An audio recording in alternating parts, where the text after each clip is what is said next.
almusal. Kaya pwede yon. Oo. Kung ano naman ang inyong gusto. Kung ano ang inyong gusto sa almusal, ay yun na. Kapi or whatever.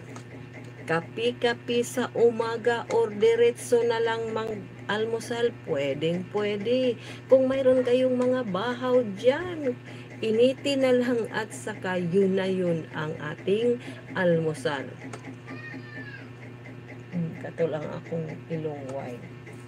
Kaya gising at bumangon kasi minsan maaga tayong magising pero hindi tayo maagang bumangon. Kaya bangon at magluto na mga idol.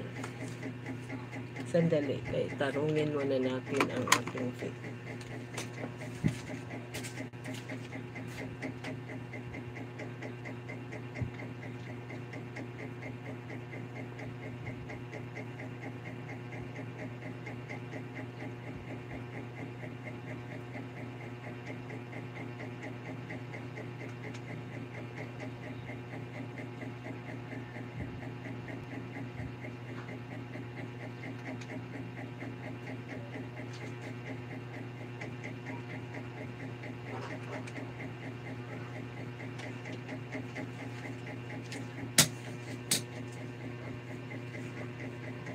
Welcome to my live. Welcome to my live, mga idol. This is Linda Alinso broadcasting live here in Central Visayas. Kumusta ang ating weather dyan sa buong mundo? Dito sa Central Visayas ay mainit ang panahon, mga idol. Hindi tayo patitinag. Hello, good morning, Mini Love. Excuse me.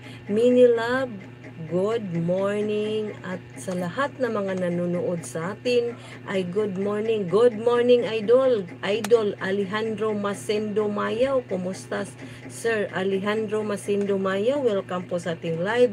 Ay nagpapasalamat po ako at dumating ka. Good morning, Idol Alejandro Masendo Mayaw at kay Mini Love. Good morning.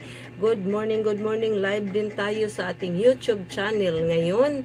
Maraming salamat sa panonood. Broadcasting live Central Visayas. At now, November 7, araw po ng Miyerkules. Kaya dito na tayo magtambay habang nagkakapit kayo, mga idol. Good morning. Magandang gabi.